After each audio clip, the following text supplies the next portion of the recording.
Exactly talk about a lot of prep stuff on my channel, but I am putting up some cereal today, vacuum packing, and yeah, people are probably like, why in the world are you packing up sugar cereal? I have a bunch, I've got other stuff that I've packed away and we can use on camping, hunting, fishing, and hiking trips.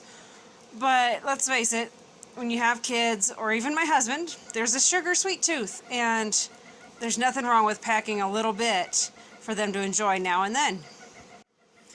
So when I'm doing a lot of my prep work and putting things up for storage for later and everything, I try to make sure to mark what's in it and how much is in it. I also like to put on my bags, now not on this one, but I do like to put on some of my bags an ingredient list with a recipe or 2 recipes, however many I can squeeze on the bag, on like common recipes that you would use that for, that would be easy to follow in different situations. So just different tips and tricks if you're putting things up. These guys are just 2-gallon buckets, but I can fit quite a few of these in there. Each one is 3 cups. That's 3 servings with 1 cup serving per person. And then I'll just put the lid on this and we'll store it till we need it.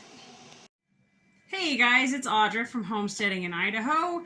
So today I'm going to talk to you guys real quick about food grade buckets.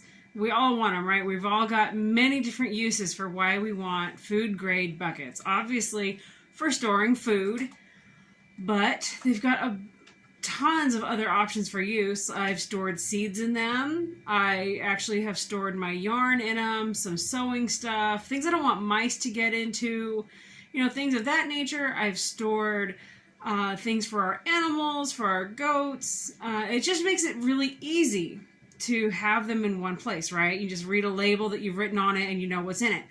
The problem right now is it's so hard to find food grade buckets, or if you're finding them, you look at the price and you just want to like faint on the spot.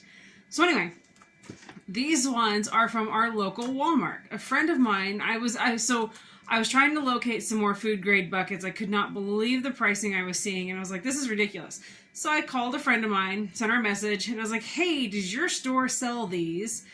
And she was like, actually, no, we don't sell them like on the floor, but if you go talk to our bakery department, they're always trying to sell the buckets that they use that's food grade. They're always trying to sell them, or they just have to recycle them. And I was like, oh, wow, this is cool. So anyway, went to Walmart, and so these buckets, these are the 2 different types I've been getting. One's kind of clear, one's not. And what's really cool is, so they're 2 gallons. Obviously, they're not 4, 5, or 6 gallon buckets, which is handy. But you guys, you know what I'm enjoying about these smaller buckets? So our 10-year-old, almost 11-year-old John, he can handle these buckets. He can pick them up and move them, and he's not struggling with a big bucket. You're not having to worry that someone who's smaller can't lift that bucket. Maybe it's going to fall over, it's going to crack, it's going to spill the contents. You have a bucket you can't use anymore. So anyway, I'm really loving these smaller buckets. True, I can't fit everything in one thing, but after having the larger ones, I'm really enjoying these smaller buckets for so many reasons. And you know what else I'm loving? Absolutely just thrilled about these buckets. Every single one has said made in the USA or made in Canada. Hello, win. So I'm loving these buckets. They're great. I've had 2 types of lids that they're coming with. It has the seal. And then there's this one. And also it has that seal in there. But this one's just got like, there's just, the style of lid is slightly different. It hasn't seemed to matter which bucket I put them on. It works great either way. But again, these lids have all said made in the USA or made in Canada. They've all got that seal that's important right there. There's a special seal under there. These guys have all got so that they're sealing super, super tight. That's important for keeping out moisture, keeping out bugs. keeping mice from smelling what's in your bucket and wanting to go get your bucket. So anyway, there's some importance. Now, yes, if you have a mice problem, you know, rats, mice, they're going to go through these. So we're, you know, if it's determined enough something wants in it, they're going to get in it. But they're still handy enough that I've been getting them. At Walmart, anyway, they're $1 a piece with the lid. So you get the bucket and the lid for $1. So that's not too bad when I was spending over $6 for a 5-gallon bucket with lid. And that was the cheapest I was finding those. So I'm not going to complain at the price I'm getting. If you do the math, the price is just well worth it on these guys.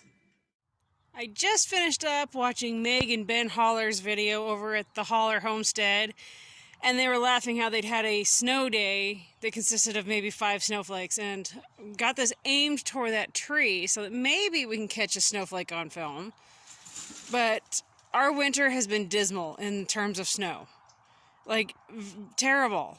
A typical La Nina year, we've got a lot of warm moisture, and we're getting a lot of rain. We're not getting anything really for snow. Nothing to even... And I think I got pictures of my youngest once or twice playing in the snow, and it was a skiff. It wasn't even snow. So anyway, yeah, I'm trying to see if we can, in that dark background, pick up any snowflakes, but there's a couple trying to fall. What's really hilarious is north of us and south of us, they're getting snow like crazy. And where I'm at, no, but we're in like this sweet spot where this year just nothing. So, Meg and Ben, I can totally relate. It's a 5 snowflake winter snowstorm.